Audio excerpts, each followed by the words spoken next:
안녕하세요. 이현희 목사입니다.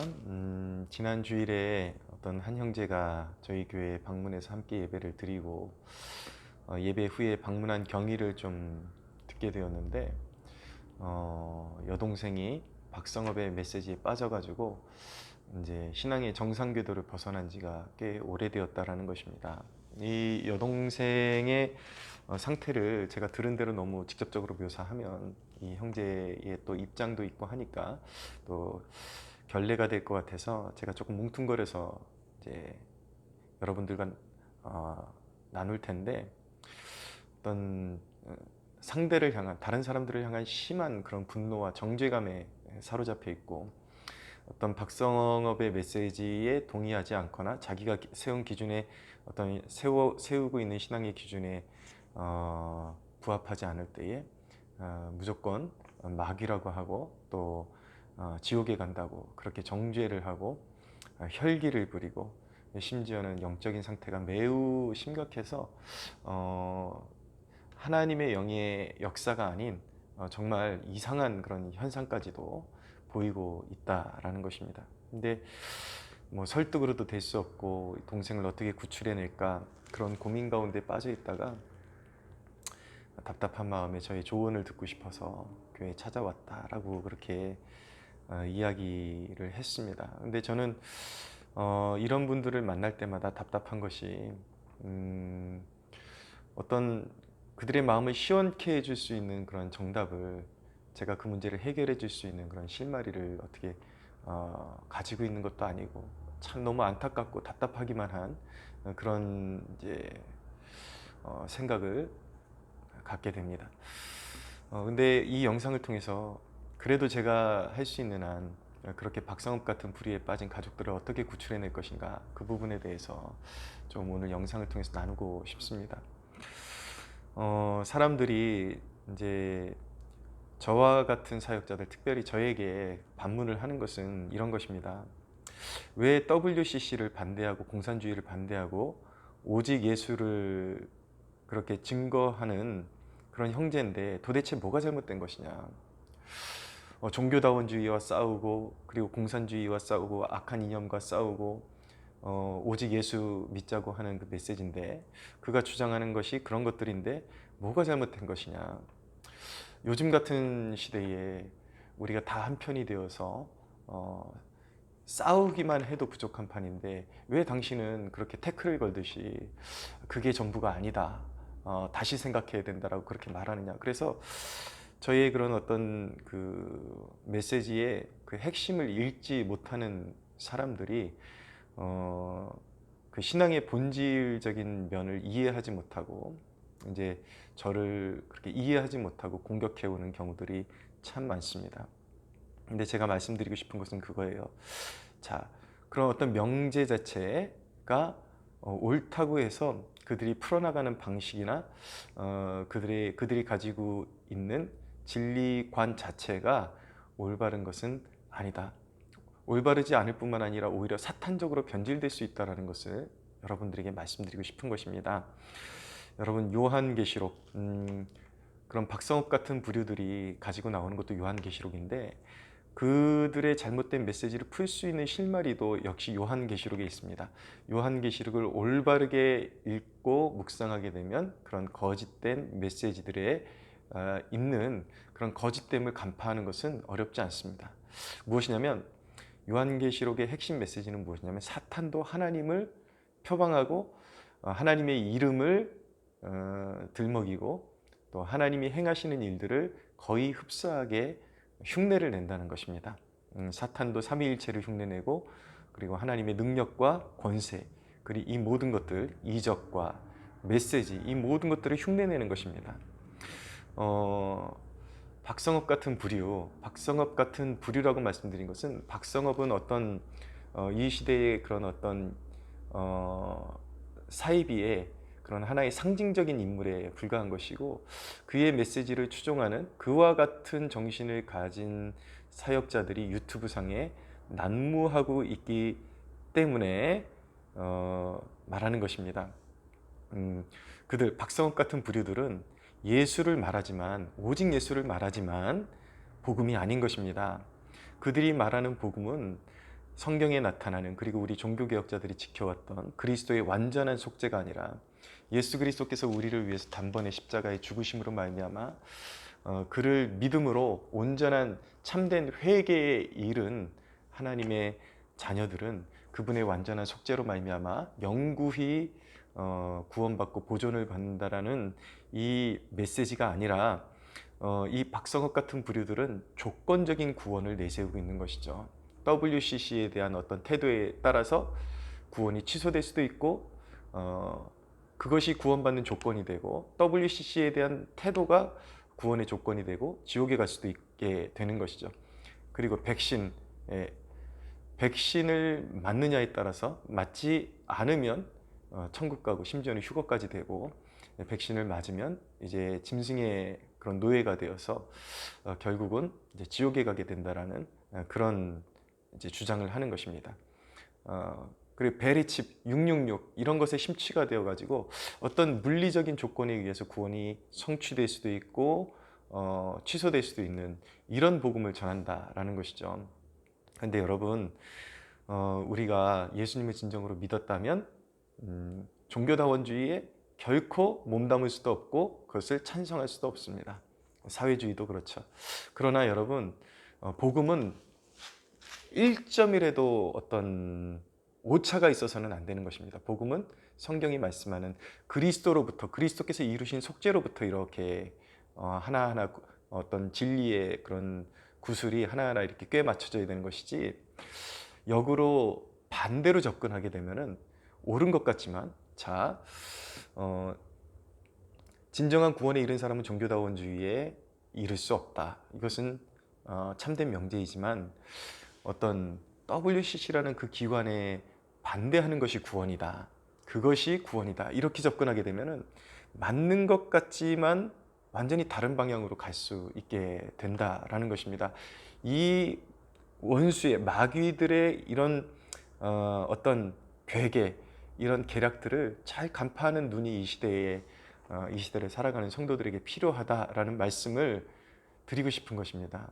특별히 제가 왜 이 엄중한 시대 가운데 함께 싸워도 부족할 판에 왜 자꾸 WCC 반대하고 공산주의 반대하는 것이 전부가 아니다, 이런 식으로 어긋장을 놓는 듯한 메시지를 자꾸 전하고 나오냐면은 이게 굉장히 무서운 현실이기 때문인 것입니다.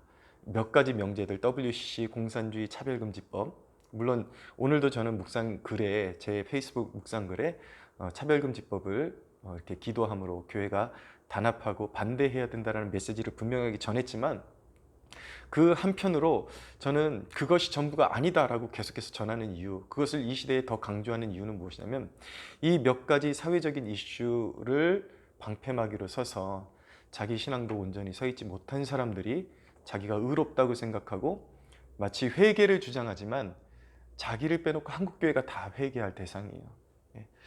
자기는 올바른 곳에 서 있고 자기는 신앙생활도 제대로 하지 못하고 하나님을 위해서 작은 것 하나 희생하지 못하면서 그런 영적인 그런 패역함에 빠져 있고 영적인 방황과 그런 문란함 가운데 살아가면서 이런 몇 가지 명제에 자기가 동의하고, 그리고 그런 시대적인 이슈에 대해서 반대한다는 이유만으로 그걸 방패막이를 삼아서 자기가 올바른 신앙을 가지고 있다라고 그렇게 착각하고 자기를 변호한단 말이에요.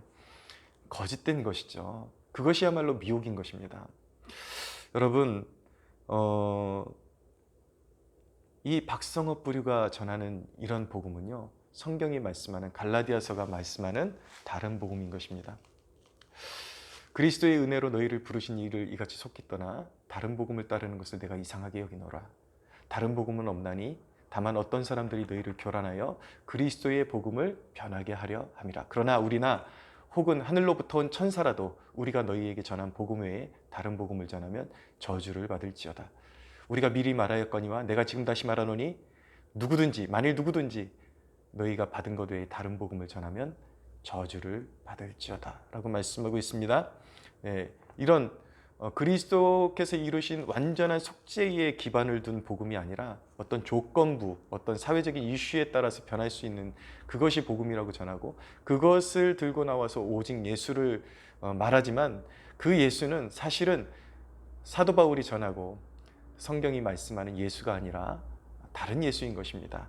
이런 복음을 전하는 것은 사탄의 영이요 귀신의 영에 불과한 것입니다. 여러분, 저는 답답한 것이 단순히 WCC 반대하고 공산주의 반대하고 때때로 옳은 말을 한다고 그의 말이 다 틀린 것은 아니지 않느냐, 이런 이제 반문을 하면서 박성업을 형제라고 부르는 자들, 너무 답답합니다. 그들이 두둔하고 그들이 조금 박성업이 그래도 나라를 위해서 좀 옳은 소리 하지 않느냐, 이런 식으로 접근해서 그를 두둔하고 그를 변호해 주는 사람들로 인해서 이 악함이 바로잡히지를 않고 수많은 가정들이 파괴되고 있고 계속해서 악의 열매들, 귀신의 열매들이 맺혀지고 있음에도 불구하고 그들의 순진함 때문에 이런 악한 일들이 바로잡히지를 못하고 있는데 일조하고 있는 것입니다. 제 수많은 그런 페이스북을 통해서 친구를 맺었던 사람들도 박성업이 하는 짓이 잘못됐다고 하면서도 그가 올리는 글에 나라를 조금 위하는 글 쓴다고 해서 또 가서 좋아요 누르고 같이 동의해주고 이런 사람들이 있는데 저는 도저히 이해할 수 없습니다. 그는 형제가 아닙니다. 그는 이단하여 그리고 사단의 마귀의 종일 뿐인 것입니다. 제가 오늘 드리고 싶은 말씀의 핵심은 이것입니다. 가족들 가운데, 형제들 가운데 이 박성업 불의에 빠진 사람들을 어떻게 치유할 것이냐, 하루아침에 되지 않습니다. 여러분 잘 들으십시오. 설득으로 되지 않습니다. 저에게 데려와 보라고 말하고 싶어도 들을 사람들이 아니에요. 그리고 저와 논쟁을 한다 그래서 들을 사람들이 아니에요. 여러분들과 논쟁한다 그래서 들을 영적인 상태에 빠져 있는 것이 들을 영적인 상태가 아닌 것입니다. 심각한 영적인 오류와 사탄의 미혹에 빠져 있기 때문인 것입니다. 가장 확실한 방법은 하나님을 신뢰하는 것입니다. 하나님이 그 악한 그 메시지와 그들에게 그 영혼을 빼앗겨버린 그 형제들의 그 우리 가족과 지인의 삶 가운데 하나님이 섭리하시도록 하나님께 의탁드리는 것입니다. 그래서 기도로 싸워야 하는 것입니다. 너무나도 당연한 것 같지만 정신을 바짝 차리고 단기간에 뿌리 뽑으려고 할 것이 아니라 오랜 기간 동안에 영적인 싸움을 싸워서 하나님께서 어떤 기회를 주시고 섭리하심으로 말미암아 내 그 소중한 가족을 영적으로 돌이켜 주실 수 있도록 하나님께 은혜를 구해야 하는 것입니다. 다니엘서에 보면 느부갓네살이 자기의 교만함 때문에 총명을 빼앗겨 버리고 짐승처럼 7년 동안 그렇게 땅을 파고 그런 인생을 살아가지 않습니까? 그러다가 이제 하나님께서 또 하나님의 때가 되니까 총명을 새롭게 주셔서 그의 마음을 낮추시고 총명을 회복시켜 주시는 그런 대목이 있죠. 분명한 것은 하나님께서 이 모든 일에 그런 주도권을 행사하고 계시고 하나님은 능히 회복시키실 수 있다라는 믿음을 가져야 하는 것입니다.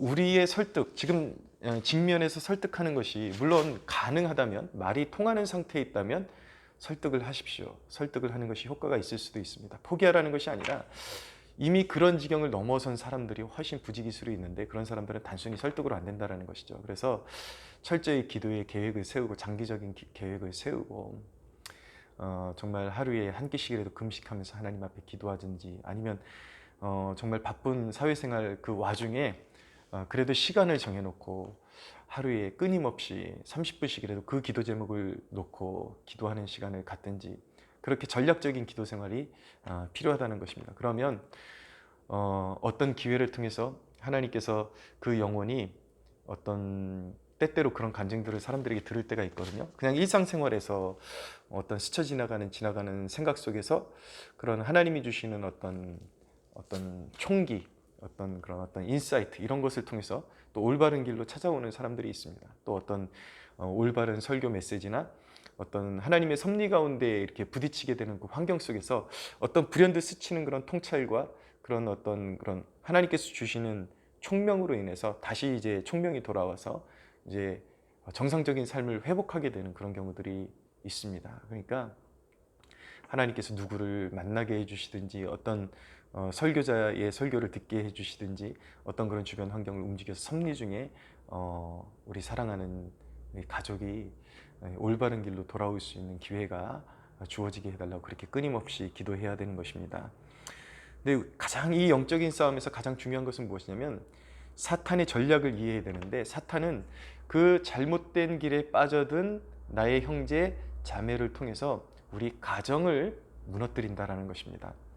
이런 가족 중에 어떤 구성원 중에 그런 박성업 부류에 빠지거나 이단에 빠진 사람들의 그런 모습을 보면은 정말 그 절망감, 그 실패감, 그 두려움, 그런 것에 완전히 압도되어서 그 삶을 지배당하고 있다라는 것을 발견하게 되는데, 그것이야말로 사탄이 너무나도 원하는 모습인 것입니다. 그렇기 때문에 가족의 구성원들이 먼저 진정으로 내 사랑하는 형제 자매의 그런 치유를 원한다면 패배의식을 먼저 벗어버려야 하는 것입니다. 그리고 잘못된 길로 걸어가서 그런 일이 생겼기 때문에 이제는 올바른 그런 메시지가 전해지는 교회에서 올바른 신앙생활을 회복해야 합니다. 예배를 회복하고 말씀드린 것처럼 전략적인 기도를 회복해야 합니다.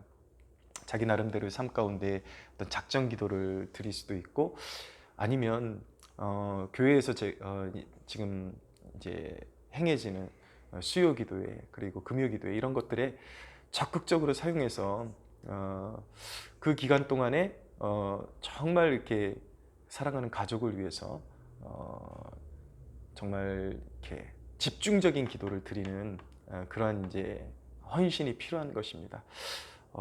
그냥 막연히 시간을 헛된 데 다 투자하고 세상에서 방황하고 우리 가정은 왜 이렇게 불행해 그러면서 방황하는 데 시간을 쏟지 말고 그런 주중 기도회 같은 데 적극적으로 참여해서 동생을 위해서 눈물 쏟고, 기도회가 마친 다음에 여러 가지 기도를 아뢰드린 다음에 마친 다음에 그냥 일어서지 말고 교회가 흩어진 다음에도 한 30분씩 20분 30분씩 그 사랑하는 지인들을 위해서 그렇게 끊임없이 눈물로써 기도할 때에 하나님이 섭리하신다라는 사실을 믿어야 하는 것입니다. 그래서 가족이 먼저 패배의식을 벗어버리고 온전한 올바른 신앙의 노선을 확고하게 붙잡고 평안과 기쁨을 회복해야 그 가정에 소망이 있게 되는 것입니다. 그리고 그렇게 그런 분노와 그런 정죄의 의식 가운데 가득 차 있는 그리고 영적으로 이상한 상태에 빠져 있는 그 가족을 보면서 그 사람을 보면서 분노에 사로잡혀서는 안 되고 사랑의 마음으로 품어야 합니다. 품고 그 영혼도 구원해내야 될 한 영혼으로 품고 기도하면서 하나님 앞에 아뢰 드려야 하는 것입니다. 그렇게 기도하면서 말씀드린 것처럼 어느 기회에 정말 사랑하는 형제자매가 어느 기회에 돌아올 수 있으려는 그 믿음을 가지고 하나님 앞에 구하십시오. 그렇게 먼저 남은 사람들이 정신을 바짝 차리고 올바른 신앙을 추구하고 그 영적인 평안과 그 기쁨을 회복하고 그리고 영적인 자신감을 회복하고 사탄을 대적해서 싸울 때에 그 가정에 하나님의 놀라운 구원의 손길이 임할 줄로 믿으시기를 바랍니다. 사랑하는 여러분, 이 마지막 시대에 거짓 이적과 거짓 복음과 거짓 순결함을 조심하십시오. 거룩해야 된다 그러면서 뭐 회개해야 된다라는 명제 자체는 맞지만, 전제 자체는 맞지만, 계속 그런 한국교회의 그런 어떤 이탈한 모습들을 계속 강조하면서 다른 복음으로 끌고 가는 것, 이것이 이 시대의 그런 사탄의 전략이거든요. 그런 것들을 잘 분별하고 그냥 영적으로 순결해야 된다, 회개해야 된다 그래서 다 옳은 메시지가 아니라 그 열매가 좋아야 된다라는 것, 교회 살리고 연합하고 하나님의 교회를 사랑하고 이런 모습으로, 그리고 헌신하고 좋은 열매로 드러나야 한다는 것, 이것에서 점점 멀어지게 하는 것은 거짓된 복음이라는 것을 잊지 마시고 사탄의 계략에서 벗어나서 진정으로 영적으로 그리스도의 그런 순결한 신부의 모습을 지켜나갈 수 있는 여러분들 되시기를 예수님의 이름으로 축복합니다.